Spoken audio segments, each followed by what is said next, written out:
ಈಗ ಒಬ್ಬ ವಿದ್ಯಾರ್ಥಿಗೆ ಇಷ್ಟೆಲ್ಲ ಹೇಳಿದ ಮೇಲೆ ಅವನಿಗೆ ಕ್ಲಾರಿಟಿ ಬರುತ್ತೆ, ಸ್ವಲ್ಪ ಕನ್ಫ್ಯೂಷನ್ ಆಗುತ್ತೆ. ಕರೆಕ್ಟ್. ನಾನು ಯಾವ್ದು ತೊಗೋಬೇಕು ಇದರಲ್ಲಿ? ಚಿಗುರದ ಕನಸು ಫೌಂಡೇಶನ್ನಿಂದ ಸೊ ಅವ್ರಿಗೊಂದು ಸ್ಕಾಲರ್ಶಿಪ್ ಸಿಗುತ್ತೆ ಒಂದು ಅಮೌಂಟು. ಹಾಗೆ ನಮ್ಮ ಟಾಪರ್ IAS ಕಡೆಯಿಂದ ವಿದ್ಯಾನಿಧಿಯಿಂದ ಅದಕ್ಕಿಂತ ಒಂದು ಸ್ಮಾಲ್ ಅಮೌಂಟ್ ಸಿಗುತ್ತೆ. ನಮ್ಮ ಗೋಲ್ ಏನಂದರೆ ಬಂದವ್ರಿಗೆ ಬರ್ಡನ್ನು ಕಡಿಮೆ ಮಾಡೋಕ್ಕೆ ಎಷ್ಟು ಸಾಧ್ಯನೋ ಆ ಥರ ಮಾಡ್ತಾರೆ. ಕೌನ್ಸ್ಲಿಂಗ್ ತೊಗೊಳ್ಳೋದು ಇಂಪಾರ್ಟೆಂಟ್. ನಾವೇನು ಅವ್ರು ಮತ್ತೆ ಇನ್ಸ್ಟಿಟ್ಯೂಟ್ಗೆ ಬರಬೇಕಾಗಿಲ್ಲ. ನಾನು ಅದನ್ನೇ ಹೇಳಿದ್ದೀನಿ, ಕೌನ್ಸ್ಲಿಂಗ್ ಅವ್ರು ಎಲ್ಲಿಂದನೇ ಮಾಡಲಿ ಅಲ್ಲಿಂದನೇ ಬರೆಸಿ ಅವ್ರಿಗೆ ಆನ್ಲೈನಲ್ಲೇ ಫೀಡ್ಬ್ಯಾಕ್ ಕೊಡೋಣ ಅಂತ. ಈಗ ಒಂದು ಪ್ರಶ್ನೆ ನಾನು ಕಳೆದ ಸಂಚಿಕೆಯಲ್ಲೂ ಕೇಳಿದೆ, ಬಟ್ ಈಗ ನಾನು ಸ್ವಲ್ಪ ಅದನ್ನು ಸ್ಪೆಸಿಫಿಕ್ ಆಗಿ ಕೇಳಬೇಕು ಅಂದ್ಕೊಂಡೆ. ಈಗ ಒಬ್ಬ ವಿದ್ಯಾರ್ಥಿಗೆ ಇಷ್ಟೆಲ್ಲ ಹೇಳಿದ ಮೇಲೆ ಅವನಿಗೆ ಕ್ಲಾರಿಟಿ ಬರುತ್ತೆ, ಸ್ವಲ್ಪ ಕನ್ಫ್ಯೂಷನ್ ಆಗುತ್ತೆ. ಕರೆಕ್ಟ್. ನಾನು ಯಾವ್ದು ತೊಗೋಬೇಕು ಇದರಲ್ಲಿ, ನಂದು ಏನು ಸ್ಟ್ರೆಂಗ್ತು ಅಂತೇಳಿ. ಹೀಗಾಗಿ ನನ್ನ ಒಂದು ಪ್ರಶ್ನೆ ಏನಂತಂದರೆ, ಕೌನ್ಸೆಲಿಂಗ್ ಅಂತ ಅಂತಿರುತ್ತಲ್ಲ, ಅಂದರೆ ನೀವು ಇದನ್ನು ಮಾಡಿ, ಓಕೆ, ನಿಮ್ಮನ್ನು ನಾನು ಅರ್ಥ ಮಾಡಿಕೊಂಡು ಹೇಳೋಕ್ಕೆ ಸಾಧ್ಯ ಅದನ್ನು. ಆ ಥರ ಏನಾದರೂ ನೀವು ಮಾಡ್ತೀರಾ? ತಿಂಗಳಿಗೆ ಒಂದು ಸಲನೋ ಯಾವಾಗೋ ಏನೋ ಒಂದು ಪ್ಲ್ಯಾನ್ ಮಾಡಿದ್ದೀರಾ? ಆ ಥರ ಪ್ರತಿ ದಿವಸ ಇರುತ್ತೆ ಸರ್ ಇದು. ಹೌದಾ? ಕೌನ್ಸ್ಲಿಂಗ್. Okay okay. ನಾವೇನು ಮಾಡ್ತೀವಿ ಅಂದರೆ ಅವ್ರು ಎಲ್ಲೇ ಇರಲಿ ನಾವು ಯಾರಿಗೂ ಅದಕ್ಕೆ ಚಾರ್ಜ್ ಕೂಡ ಮಾಡಲ್ಲ. ಯಾಕಂದರೆ ನಾವು ಸುಮ್ಮನೆ ಅಡ್ಮಿಷನ್ ತೊಗೊಂಡ್ಮೇಲೆ ಅವನಿಗೆ ಅದು ಸರಿ ಹೋಗಲ್ಲ ಅಂತಂದರೆ ಇಬ್ರಿಗೂ ಅದು ಕಷ್ಟ, ಲಾಸ್. ಹಾಗಾಗಿ ಏನು ಮಾಡ್ತೀವಿ ಅಂದರೆ ಅವ್ರಿಗೊಂದು ಟೆಸ್ಟ್ ಕೊಡ್ತೀವಿ. ಆ ಟೆಸ್ಟ್ ಏನಂತಂದರೆ ಅವರ ಬೇಸಿಕ್ ಎಬಿಲಿಟಿ, ಅಂದರೆ ಒಬ್ಬ ಆಫೀಸರಿಗೆ ಬೇಕಾಗಿರೋ ಕ್ವಾಲಿಟಿ ಇದೆಯಾ, ರೈಟಿಂಗ್ ಸ್ಕಿಲ್ ಇದೆಯಾ, ಮೇನ್ಲಿ ಅದನ್ನು ನೋಡ್ತೀವಿ. ರೈಟಿಂಗ್ ಸ್ಕಿಲ್ ಇದೆಯಾ, ಯಾಕಂದರೆ ಒಂದಿಷ್ಟು ನಾವು ಎಷ್ಟೇ ಹೇಳ್ಬೋದು ಯಾರು ಬೇಕಾದ್ರೂ ಮಾಡಬಹುದು ಅಂತ, ಬಟ್ ಆದರೆ ಆ ಲೆವೆಲ್ಗೆ ರೀಚ್ ಆಗಲಿಲ್ಲ ಅಂದರೆ ಸುಮ್ಮನೆ ತೊಗೊಂಡ್ರೆ ಆಗಲ್ಲ. ಕರೆಕ್ಟ್. ಸೊ ಅದಕ್ಕೆ ಒಂದು ಟೆಸ್ಟ್ ಮಾಡ್ತೀವಿ. ಸ್ವತಃ ನಾನು ಖುದ್ದಾಗಿ ಎಲ್ಲರಿಗೂ ಅದು ಫೀಡ್ಬ್ಯಾಕ್ ಕೊಟ್ಟು ಅವ್ರು ಸರಿ ಅನಿಸಿದರೆ ಮಾತ್ರ ಅಡ್ಮಿಷನ್ ಅವ್ರು ಯಾವುದು ಸೂಟ್ ಆಗ್ತಾರೆ ನೋಡಿ ತೊಗೊಳ್ತೀವಿ. ಅದು ಎಷ್ಟೇ ಲೇಟ್ ಆದರೂ ಪರವಾಗಿಲ್ಲ, ಕೊನೆಗೆ ನಾನು ಅದು ನೋಡಿ ಓಕೆ ಕೊಟ್ಟ ಮೇಲೆ ಅಡ್ಮಿಷನ್ಸ್ ತೊಗೊಳ್ತಾರೆ. ಪ್ಲಸ್ ಅದಕ್ಕೆ ಇನ್ನೊಂದು ಅಡ್ವಾಂಟೇಜ್ ಇದೆ ಆ ಟೆಸ್ಟ್ ಬರ್ಸೋದ್ರಿಂದ. ನಮ್ಮಲ್ಲಿ ಸ್ಕಾಲರ್ಶಿಪ್ಪು ಸಿಗುತ್ತೆ ಅವ್ರಿಗೆ, ಒಂದು ಚಿಗುರು ನಿಧಿ ಅಂತ ಹೇಳ್ಬಿಟ್ಟು, ಚಿಗುರದ ಕನಸು ಫೌಂಡೇಶನ್ನಿಂದ ಸೊ ಅವ್ರಿಗೊಂದು ಸ್ಕಾಲರ್ಶಿಪ್ ಸಿಗುತ್ತೆ ಒಂದು ಅಮೌಂಟು. ಹಾಗೆ ನಮ್ಮ ಟಾಪರ್ IAS ಕಡೆಯಿಂದ ವಿದ್ಯಾನಿಧಿಯಿಂದ ಅದಕ್ಕಿಂತ ಒಂದು ಸ್ಮಾಲ್ ಅಮೌಂಟ್ ಸಿಗುತ್ತೆ. ಹಾಗೆ ನಮಗೆ ಹುಂಡೈ ಕಂಪನಿ ಇದೆ, ಅವರು ಕೂಡ ಎಕ್ಸಾಮ್ ಮಾಡ್ತಾರೆ. ಸೊ ಅವರು ಕೂಡ ಒಂದು ಸ್ಕಾಲರ್ಶಿಪ್ ಅಮೌಂಟ್ ಕೊಡ್ತಾರೆ. ನಮ್ಮ ಗೋಲ್ ಏನಂದರೆ ಬಂದವ್ರಿಗೆ ಬರ್ಡನ್ನು ಕಡಿಮೆ ಮಾಡೋಕ್ಕೆ ಎಷ್ಟು ಸಾಧ್ಯನೋ ಆ ಥರ ಮಾಡ್ತಾಯಿದ್ದೀವಿ. ಸೊ ಅವರನ್ನು ಇವ್ಯಾಲ್ಯೂಯೇಟ್ ಮಾಡಿ ಅವ್ರ ಕೆಪಾಸಿಟಿ ಅನಲೈಸ್ ಮಾಡಿ, ನೋಡಪ್ಪ ಹೀಗಿದೆ ನಿನಗೆ. ಯಾಕಂದರೆ ಆಗಿದ್ದಿದೆ ಉಲ್ಟ ಎರಡು ಥರನೂ ಆಗಿದೆ. ಒಂದು ಹುಡುಗಿ ಬಂದಿತ್ತು FDA ಅಂತ, ಸೊ ಬರೆದಾಗ ಎಕ್ಸಲೆಂಟ್ ಆನ್ಸರ್ಸು. ನಾವು ಅದರಲ್ಲೇನು ಸಬ್ಜೆಕ್ಟ್ ನಾಲೆಜ್ ಕೇಳಿರಲ್ಲ, ಅವ್ರ ಪರ್ಸನಾಲಿಟಿ ಬೇಸ್ಡ್ ಕ್ವಶನ್ಸು, ಅವ್ರು ಹೆಂಗೆ ಥಿಂಕ್ ಮಾಡ್ತಾರೆ ಅಂತ ಹೇಳ್ಬಿಟ್ಟು. So excellent answer. ನಾನು ಸಡನ್ನಾಗಿ ಕೇಳಿದೆ, ಇಷ್ಟು ಎಕ್ಸಲೆಂಟ್ ಆನ್ಸರ್ ಬರೆದಿದ್ದೀರಾ, UPSC ಬಿಟ್ಟು ಯಾಕೆ FDA ತೊಗೊಳ್ತಿದ್ದೀರಾ ಅಂತ ಕೇಳಿದೆ. ಇಲ್ಲ ಸರ್, ನಂದು UPSCನೇ ಆ್ಯಕ್ಚುಲಿ ಗೋಲ್ ಇದ್ದಿದ್ದು, ಈಗ ಮದುವೆ ಆದಮೇಲೆ ನನಗೆ ಡಿರೇಲ್ ಆಗಿಬಿಟ್ಟಿದ್ದೀನಿ, ಯಾವುದೋ ಒಂದು ಎಕ್ಸಾಮ್ ಮಾಡ್ಕೊಳ್ಳೋಣ ಅಂತ ಇದ್ದೀನಿ, FDA ಕೊಡಿ ಸಾಕು ಅಂತ. ದೆನ್ ನಾನು ಓಕೆ ನಿಮ್ಮ ಇಷ್ಟ ಯಾವ್ದಾರು ತೊಗೊಳ್ಳಿ, ಬಟ್ ನಿಮ್ಮ ಕೆಪಾಸಿಟಿ ಅಂತೂ ನೀವು UPSC ಮಾಡಿದ್ರೆ ಚೆನ್ನಾಗಿರುತ್ತೆ ಅಂತ. ಹಾಗೆ ಉಲ್ಟಾನೂ ಇರುತ್ತೆ. ಒಬ್ಬ ಸ್ಟೂಡೆಂಟ್ ಬಂದಿದ್ದಾನೆ, ಅವನಿಗೆ ಇಂಗ್ಲೀಷ್ ABCD ಇಲ್ಲ, ನಾಟ್ ಈವನ್ ಲೈಕ್ ಕಂಪಲ್ಸರಿ ಪೇಪರ್ಗೆ ಒಂದು ಬರೀಲೇಬೇಕು ಪಾಸ್ ಮಾಡ್ಕೊಳ್ಳೋಕ್ಕೆ, ಅದನ್ನು ಕ್ಲಿಯರ್ ಮಾಡ್ಕೊಳ್ಳೋಷ್ಟು ಇಲ್ಲ ಅವ್ರಿಗೆ.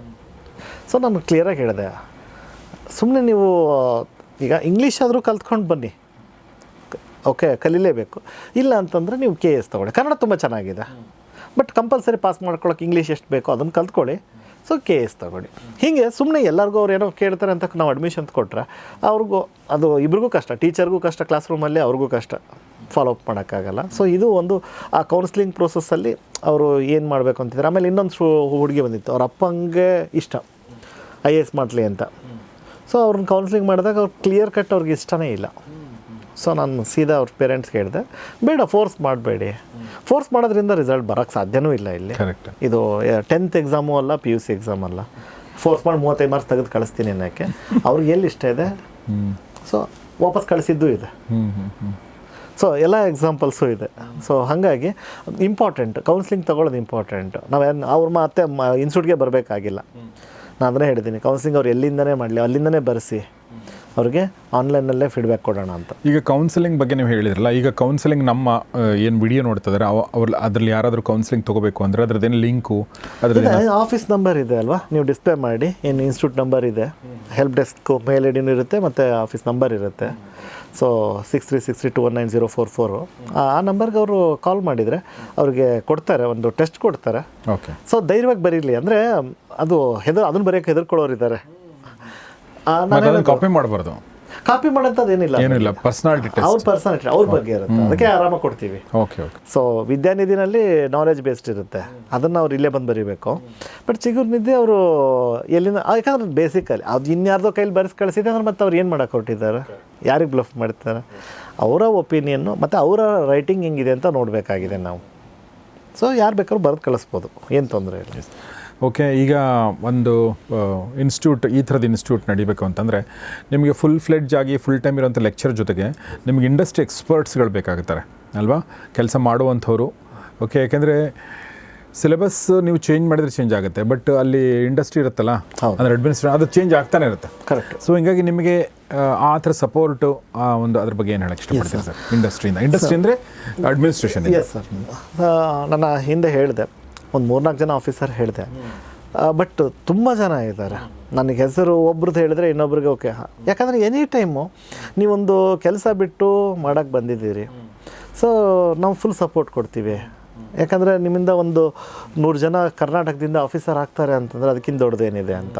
ಸೊ ಎನಿ ಟೈಮು ಇಂಟರ್ವ್ಯೂ ತೊಗೊಳ್ಳಿ, ಮೋಟಿವೇಶನ್ ಮಾಡಿ ಅಂತಂದರೆ, ಮತ್ತು ಎಷ್ಟೋ ಸರಿ ಅವ್ರಿಗೆ ಎಷ್ಟೇ ಬ್ಯುಸಿ ಇದ್ದರು ಸೀದಾ ವಿಧಾನಸೌಧಕ್ಕೆ ಕಳಿಸ್ಬಿಡಿ ಸ್ಟೂಡೆಂಟ್ಸ್ನ, ನಾವೇ 4 ಜನ ಆಫೀಸರ್ಸ್ ಕೂತ್ಕೊಂಡು ಅವ್ರಿಗೆ ಇಂಟರ್ವ್ಯೂ ಮಾಡಿ ಕಳಿಸ್ಬಿಡ್ತೀವಿ ಅಂತ. ಇವನ್ ಮಣಿವಣ್ಣನ್ ಸರ್ ಕೂಡ ಗೈಡ್ ಮಾಡಿದ್ದಾರೆ ಸ್ಟೂಡೆಂಟ್ಸಿಗೆ. ಸೊ ಆ ಲೆವೆಲ್ಲಿಗೆ ಸಪೋರ್ಟ್ ಇದೆ ಆಫೀಸರ್ಸ್ಗಳದ್ದು.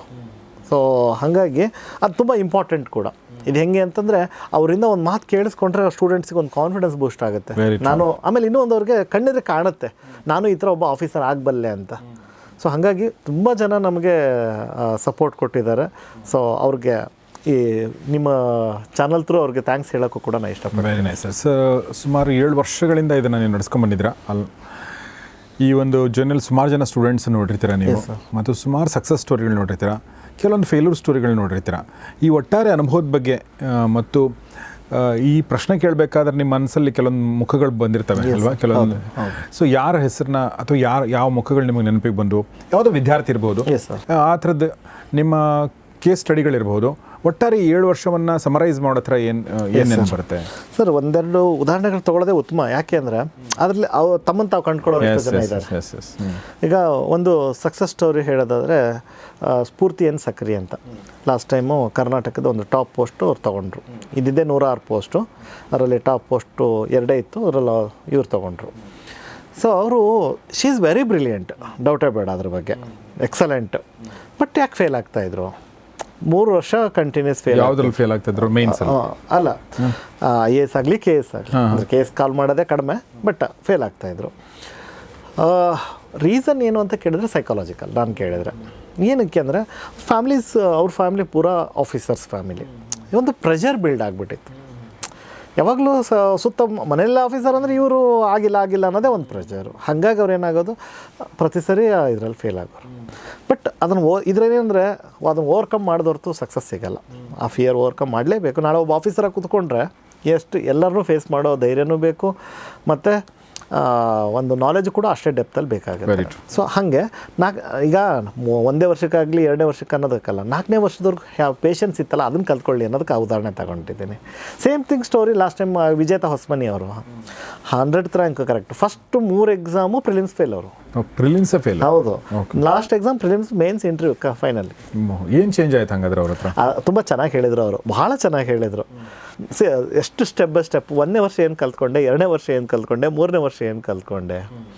ಸೊ ಏನೋ ಒಂದು ಬರೆದ್ರೆ ಆಯಿತು, ಓದಿದ್ರೆ ಆಯಿತು ಅನ್ನೋ ಲೆಕ್ಕದಲ್ಲಿ ಬರೆಯೋದಕ್ಕೂ ಸಿಲೆಬಸ್ ಅರ್ಥ ಮಾಡ್ಕೊಂಡು ಬರೆದೆ.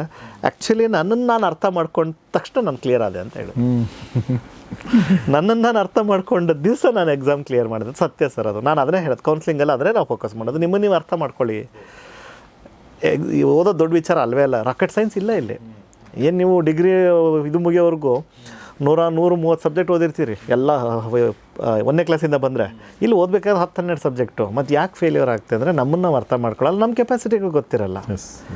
ನಾವೇನು ಮಾಡ್ತೀವಿ ಅಂದರೆ ಅವ್ರು ಬರ್ದಾರೆ ಅವ್ರು ಬರ್ದಂಗೆ ಬರೀಬೇಕು, ನಮ್ದನ್ನು ನಾವು ಮಾಡ್ಕೋಬೇಕಲ್ವ. ಇನ್ನೊಬ್ರನ್ನ ಕಾಪಿ ಮಾಡೋಕ್ಕೆ ಹೋದರೆ ಅದು ಚೆನ್ನಾಗಿ ಅನಿಸಲ್ಲ. ಇನ್ಯಾರ್ದು ಮೂಗು ಚೆನ್ನಾಗಿದೆ ಅಂತ ಕಟ್ ಮಾಡಿ ನನಗೆ ಅಂಟಿಸ್ಕೊಂಡ್ರೆ ಅದು ಕೆಡ್ದಾಗ ಕಾಣುತ್ತೆ, ಚೆನ್ನಾಗಾಗಿ ಸಾಧ್ಯ ಇಲ್ಲ. ಹಂಗೆ ಆನ್ಸರ್ಸ್ ಆಗಲಿ ನಮ್ಮನ್ನು ನಾವು ಅರ್ಥ ಮಾಡ್ಕೊಂಡ್ರೆ ಈ ಎಕ್ಸಾಮ್ ಈಸಿಯಾಗಿ ಕ್ಲಿಯರ್ ಮಾಡ್ಬೋದು. ಹಾಗೆ ಈಗ ಫೇಲ್ಯೂರ್ ಉದಾಹರಣೆ ಕೊಡೋದಾದರೆ ಇನ್ನೊಂದು ಫೇಲ್ಯೂರ್ ಅಂತಲ್ಲ ಇದು, ನನ್ನ ಪ್ರಕಾರ ಫೇಲ್ಯೂರ್ ಅಲ್ವೇ ಅಲ್ಲ. ನೀವೊಂದು ಈಗ ರಾಘವಂಕ ಒಂದು ಕಡೆ ಹೇಳ್ತಾನೆ, ನಡೆಯವರು ಎಡವದೆ ಕುಳಿತವರು ಎಡವರೆ ಅಂತ. ನಾವು ಕುತ್ಕೊಂಡು ನಾವು ಎಲ್ಲಿ ಇಡ್ಬೇಕು ಸಾಧ್ಯ? ನಡ್ಕೊಂಡು ಹೋದರೆ ತಾನೇ ಏನೋ ಒಂದು ಪ್ರಯತ್ನ. ಸೊ ಇದೊಂದು ಜರ್ನಿಗೆ ಯಾರು ಎಫರ್ಟ್ ಹಾಕ್ತಿದ್ರೆ ಅವ್ನು ತಾನೇ ಇಡ್ಬೇಕು ಸಾಧ್ಯ.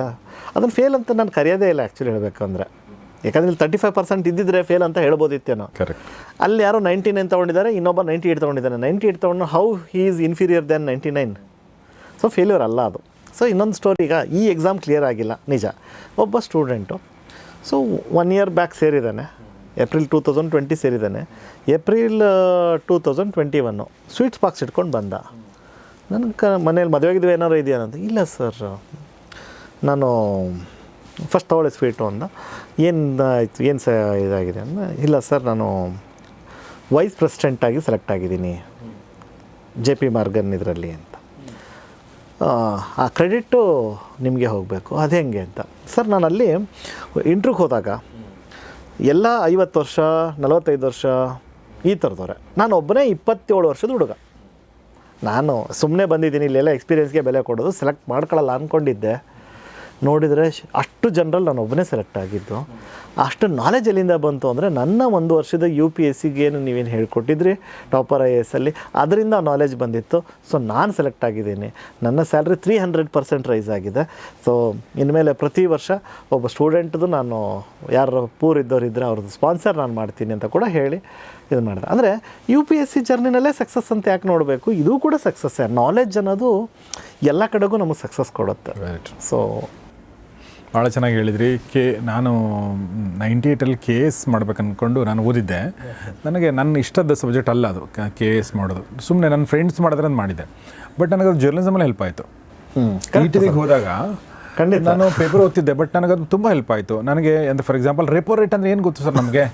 ನಾನು ಅದ್ರಲ್ಲಿ ಓದಿದ್ದೆ. ಅಂದರೆ ನಾವು KS ಮಾಡಬೇಕಾದ್ರೆ ಅದನ್ನೆಲ್ಲ ಕಲಿಸಿದ್ರು. ಆ ಥರ ಸುಮಾರು ಅದು ಹಿಸ್ಟ್ರಿ ಇರ್ಬೋದು, ಕಾಮರ್ಸ್ ಇರ್ಬೋದು, ಪಾಲಿಟಿ ಇರ್ಬೋದು, ಎಲ್ಲ ಕೂಡ ಕಲಿಸಿದ್ರು. ಅದು ನಂಗೆ ಜರ್ನಲಿಸಮ್ಗೆ ಹೆಲ್ಪ್ ಆಯ್ತು. ಹಾಗೆ ನೀವು ಹೇಳಿದಾಗ ನೆನಪು ಬಂದಂಗೆ. ಸೊ ಕೊನೆಯದಾಗಿ 2 ಪ್ರಶ್ನೆಗಳು. ಮೊದಲನೇದಾಗಿ ನಾನು ಪುಸ್ತಕದ ಬಗ್ಗೆ ಹೇಳ್ತಾ ಇದ್ದೆ ಅವಾಗಲೇ, ತುಂಬ ದೊಡ್ಡ ದೊಡ್ಡ ಪುಸ್ತಕಗಳು ಅಂತೇಳಿ. ಬಟ್ ನೀವೇ ಇದನ್ನು ಮಾಡಿರೋದ್ರಿಂದ, ಟಾಪರ್ IAS ಅಕಾಡೆಮಿ ಸಂಸ್ಥೆಯವರು ಮಾಡಿರೋದ್ರಿಂದ ಏನು ಸರ್ ಇದ್ರ ವಿಶೇಷತೆಗಳು? ಸರ್, ಈಗ ಯೂಶ್ವಲಿ ಯಾವುದೇ ಒಂದು ಸಬ್ಜೆಕ್ಟು ಟಫ್ ಅಂತ ಯಾಕಾಗತ್ತೆ ಅಂತಂದರೆ, ಆ ಸಬ್ಜೆಕ್ಟಲ್ಲಿರುವಂತಹ ಒಂದಿಷ್ಟು ಟೆಕ್ನಿಕಲ್ ವರ್ಡ್ಸ್, ಪಾರಿಭಾಷಿಕ ಪದಗಳು ಅಂತೀವಿ, ಅದು ಅರ್ಥ ಆಗದೆ ಇರೋದಕ್ಕೆ ಅವನಿಗೆ ಕಷ್ಟ. ಈಗ ಉದಾಹರಣೆಗೆ ನಾವು constitution is a return document ಅಂದ್ಬಿಡ್ತೀವಿ. ಅವನೇನು ಅನ್ಕೋತಾನೆ, ರಿಟರ್ನ್ ಅಂದರೆ ಬರೆದಿರೋದು ಅನ್ಕೋತಾನೆ. ಆ್ಯಕ್ಚುಲಿ ಅದು ರಿಟರ್ನ್ ಅನ್ನೋದು ಒಂದು ಟೆಕ್ನಿಕಲ್ ವರ್ಡು. ಈಗ ಹೆಂಗೆ ಹಾಸ್ಪಿಟ್ಲಲ್ ಸಿಸ್ಟರ್ ಅನ್ನೋದು, ಚರ್ಚಲ್ ಫಾದರ್ ಅನ್ನೋದು, ಅಲ್ಲಿದ್ರೆ ಟೆಕ್ನಿಕಲ್ ವರ್ಡ್ ಅದು. ಇಲ್ಲಿದು ಟೆಕ್ನಿಕಲ್ ವರ್ಡು. ಓಕೆ, ಅಥವಾ ಡ್ಯುಯಲ್ ಪಾಲಿಟಿ ಅನ್ನೋದು, ಇಲ್ಲಿ ಮೀನಿಂಗ್ ಬೇರೆಯೇ ಇರುತ್ತೆ. ಸಿಂಗಲ್ ಸಿಟಿಸನ್ಶಿಪ್ ಮೀನಿಂಗೇ ಬೇರೆ.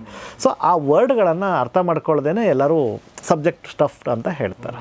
ಓಕೆ, ಈಗ ಈ ಪುಸ್ತಕಗಳಲ್ಲಿ ನಾವು ಪಾಠ ಮಾಡೋದು ಹಾಗೇ, ಅದನ್ನು ಯೂಶ್ವಲಿ ಎಲ್ಲೂ ಮಾಡಿಲ್ಲ. ಈಗ ಉದಾಹರಣೆಗೆ, ಸೊ ಇಲ್ಲಿ ನೀವು ಯಾವುದೇ ಒಂದು, ನೀವು ದಪ್ಪ ಅಂತ ಹೇಳಿದ್ರಿ, ದಪ್ಪ ಯಾಕಾಗಿದೆ ಅಂದರೆ ಇದರಲ್ಲಿ ಉದಾಹರಣೆಗಳೆಂಥದ್ದು ಅಂತಂದರೆ, ಚಿಕ್ಕ ಚಿಕ್ಕ ಉದಾಹರಣೆಗಳು ಕೊಟ್ಟು, ಈಗ ಅವನಿಗೆ ಒಮ್ಮೆಗೆ ಭಾರತದ ಬಗ್ಗೆ ಅರ್ಥ ಆಗೋದಿಲ್ಲ. ಸೊ ನಾವೇನು ಮಾಡ್ತೀವಿ, ಉದಾಹರಣೆಗೆ ಇಲ್ಲೊಂದು ನಾನು ಓದ್ತೀನಿ ನೋಡಿ. ಈಗ ಭಾರತ ಸಂವಿಧಾನ ಪೀಠಿಕೆ, ಅವನಿಗೆ ಅದು ಪೀಠಿಕೆ ಅಂದರೆ ಓಕೆ, ಏನೋ ಒಂದು ಪೀಠಿಕೆ ಹಾಕ್ತಿದ್ದಾರೆ. ಹಾಗಲ್ಲ, ಪೀಠಿಕೆ ಅನ್ನೋದು ಒಂದು ಟೆಕ್ನಿಕಲ್ ವರ್ಡ್ ಆಗೇನು. ಸೊ ಅವನಿಗೆ ಫಸ್ಟ್ ಅವ್ರ ಪೀಠಿಕೆ ಅಂದರೆ ಏನು, ಭಾರತ ಒಂದು ದೊಡ್ಡ ಶಾಲೆಯಂತಿದೆ ಎಂದು ಕಲ್ಪಿಸಿಕೊಳ್ಳಿ. ಆ ಪೀಠಿಕೆಯು ಶಾಲಾ ನಿಯಮದ ಪುಸ್ತಕದ ಮೊದಲ ಪುಟವಾಗಿದೆ. ಅದರ ಸಾರಾಂಶ ಹೀಗಿದೆ. ಈ ನಿಯಮಗಳನ್ನ ಮಾಡಿದವರು ಯಾರು, ನಿಯಮಗಳು ಯಾಕೆ ಮುಖ್ಯ, ಈ ರೀತಿ ಪ್ರಶ್ನೆ. ಸೊ ಹೀಗೆ ಅಂದರೆ ಸುಲಭವಾಗಿ ಉದಾಹರಣೆಗೆ. ಅಥವಾ ಇನ್ನೊಂದು ಉದಾಹರಣೆ ತಗೊಳ್ಳೋಣ, ಪ್ರೆಸಿಡೆಂಟು ಮತ್ತು ಪ್ರೈಮ್ ಮಿನಿಸ್ಟರು ಬಗ್ಗೆ ಡೌಟ್ ಇರುತ್ತೆ. ಅವರು ದೇಶಕ್ಕೆ ಹೆಡ್ಡು, ಇವರು ದೇಶಕ್ಕೆ ಹೆಡ್ಡು ಅಂತ. ಸೊ ಒಮ್ಮೆ ಅವ್ರ ಬಗ್ಗೆ ಹೇಳ್ತಾ ಕೂತ್ಕೊಂಡ್ರೆ ಆಗಲ್ಲ. ಸೊ ನಾವು ಅದಕ್ಕೆ ಉದಾಹರಣೆ ಏನು ಕೊಟ್ಟಿದ್ದೀವಿ ಇಲ್ಲಿ, ಈಗ ಕೃಷ್ಣ ರಥವನ್ನು ನಡೆಸ್ತಾ ಇದ್ದಾನೆ.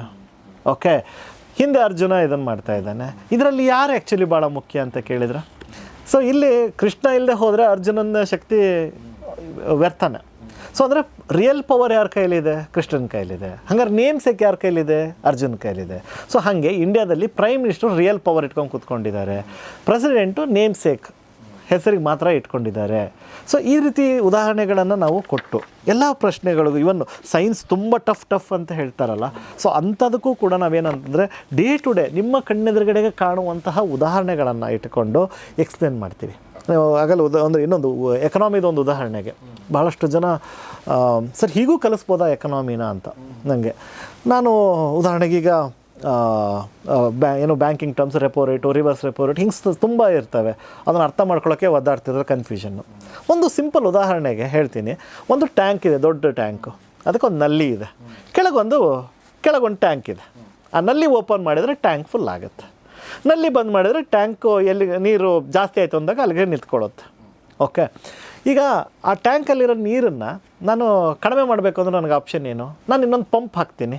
ಆ ಪಂಪ್ ಮಾಡಿಬಿಟ್ಟು ನೀರನ್ನ ಮತ್ತೆ ವಾಪಸ್ ಮೇಲ್ಗಡೆ ಟ್ಯಾಂಕಿಗೆ ಕಳಿಸ್ತೀನಿ. ಈಗ ಇಲ್ಲಿರೋ ನೀರು ಕಡಿಮೆ ಆಯಿತು. ಈ ಒಂದು ಉದಾಹರಣೆನ ನಾನು ಕೊಟ್ಟಿದ್ದೀನಿ.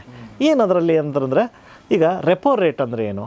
RBI ಬ್ಯಾಂಕ್ಗಳಿಗೆ ದುಡ್ಡು ಕೊಡುತ್ತೆ. ಕರೆಕ್ಟ್.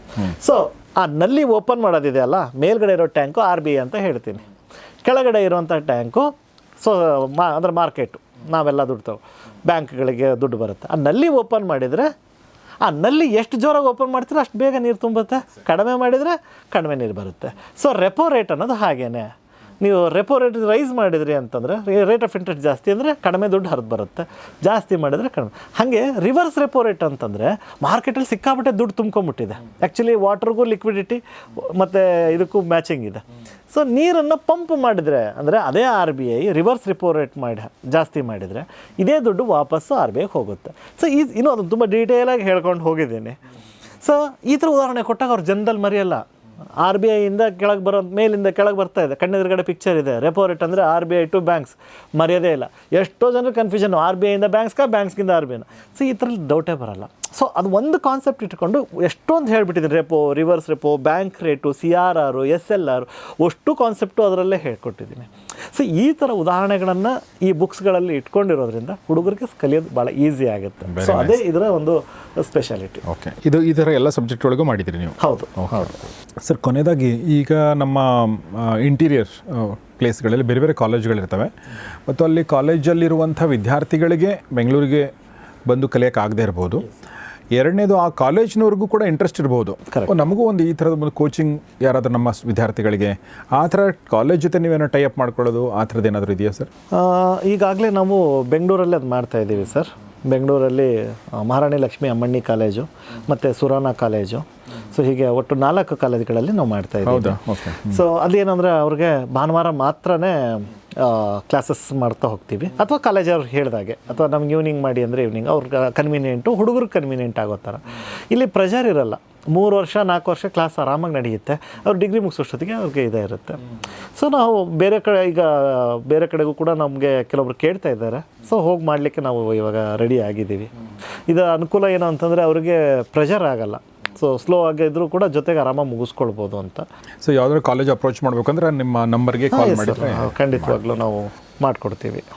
ಸೊ ಹಾಗೆ ಟಾಪರ್ AS ಅಕಾಡೆಮಿಯ ಡೈರೆಕ್ಟರ್ ಮತ್ತು ಫೌಂಡರ್ ಆಗಿರುವಂಥ ಸೋಮಶೇಖರ್ ಹುಲ್ಮನಿ ಅವ್ರ ಜೊತೆ ಮಾತಾಡಿದ್ವಿ. ಸಾಕಷ್ಟು ವಿಚಾರಗಳನ್ನ ಅವರು ಈ ಒಂದು ಕಾಂಪಿಟೇಟಿವ್ ಎಕ್ಸಾಮಿನೇಷನ್ ಬಗ್ಗೆ ಹೇಳಿದರು.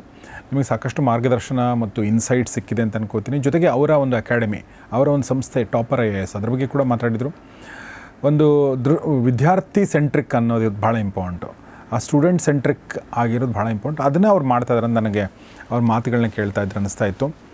ಸೊ ನಿಮಗೆ ಆಸಕ್ತಿ ಇದ್ದರೆ IAS, KS ಅಥವಾ ಬ್ಯಾಂಕಿಂಗ್ ಅಥವಾ ಜುಡಿಷಿಯರಿ ಯಾವುದೇ ಎಕ್ಸಾಮಲ್ಲಿ ಆಸಕ್ತಿ ಇದ್ದರೂ ಕೂಡ ನಿಮಗೆ ಅಥವಾ ನಿಮ್ಮ ಪರಿಚಯದವ್ರಿಗೆ ಬೇಕು ಅಂದರೆ ದಯವಿಟ್ಟು ಅವ್ರನ್ನ ಸಂಪರ್ಕಿಸಿ ಅಂತ ನಾನು ಕೇಳ್ತೀನಿ. ಇಷ್ಟೊಂದು ವಿಚಾರ ನಮಗೆ ಹೇಳಿರುವಂಥ ಸೋಮಶೇಖರ್ ಹುಲ್ಮನಿ ಅವರಿಗೆ ನಿಮ್ಮೆಲ್ಲರ ಪರವಾಗಿ ತುಂಬ ಧನ್ಯವಾದಗಳು sir. Thank you very much. ನಮ್ಮ ಜೊತೆ ಇಷ್ಟೊತ್ತು ಮಾತಾಡಿದ್ರಿ. Thank you so much. So thanks a lot. ಮತ್ತು ನಿಮಗೆ ಮತ್ತು ನಿಮ್ಮ ಸಂಸ್ಥೆಗೆ ಒಳ್ಳೆಯದಾಗಲಿ, ಮತ್ತು ನಿಮ್ಮ ಸಂಸ್ಥೆಗೆ ಬರುವಂಥ ವಿದ್ಯಾರ್ಥಿಗಳಿಗೆಲ್ಲ ಯಶಸ್ಸು ಸಿಗಲಿ ಅಂತ ಹಾರೈಸ್ತೀನಿ.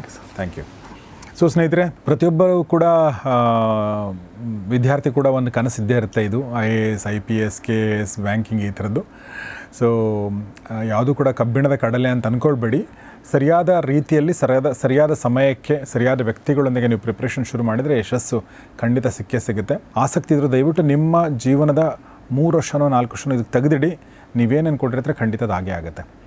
ಅದಕ್ಕೆ ಹೆಲ್ಪ್ ಮಾಡೋಕ್ಕೆ ಟಾಪರ್ IAS ಥರದ ಸಂಸ್ಥೆಗಳಿವೆ. ದಯವಿಟ್ಟು ಅವ್ರನ್ನ ಅಪ್ರೋಚ್ ಮಾಡಿ ಆಸಕ್ತರು ಅಂತ ಹೇಳ್ತಾ ಇವತ್ತಿನ ಈ ಎಪಿಸೋಡ್ ಮುಗಿಸ್ತಾಯಿದ್ದೀನಿ. ಏನೇ ಪ್ರಶ್ನೆಗಳಿದ್ದರೂ ಕೂಡ ಈ ಕುರಿತಾಗಿ ದಯವಿಟ್ಟು ಕಮೆಂಟ್ ಬಾಕ್ಸಲ್ಲಿ ತಿಳಿಸಿ. ಏನೇ ನಿಮ್ಮದು ಅನುಮಾನಗಳಿದ್ದರೂ ಅದನ್ನು ಕೂಡ ತಿಳಿಸಿ, ಅಥವಾ ನಿಮ್ಮ ಅನುಭವದ ಏನಾದರೂ ಪಾಠ ಇದ್ದರೆ ಅದನ್ನು ಕೂಡ ತಿಳಿಸಿ. ಅದು ಇನ್ನೊಬ್ಬ ವಿದ್ಯಾರ್ಥಿಗಳಿಗೂ ಅನುಕೂಲ ಆಗ್ಬೋದು. ಮತ್ತು ಮುಂದೆ ಏನಾದರೂ ನಾವು ಸೋಮಶೇಖರ್ ಹುಲ್ಮನಿ ಅವ್ರಿಗೆ ಮತ್ತೊಂದು ಸಂದರ್ಶನ ಮಾಡಿದರೆ ಆ ಸಮಯದಲ್ಲಿ ಈ ಪ್ರಶ್ನೆಗಳಿಗೆ ಅವ್ರು ಉತ್ತರ ಕೂಡ ಕೊಡಬಹುದು. ನೋಡ್ತಾರೆ ಗೌರಿ ಶಿಕ್ಷ ಸ್ಟುಡಿಯೋ, ನೋಡ್ತಾರೆ ಒಳ್ಳೆಯ ಕಾರ್ಯಕ್ರಮಗಳನ್ನ. ನಮಸ್ಕಾರ.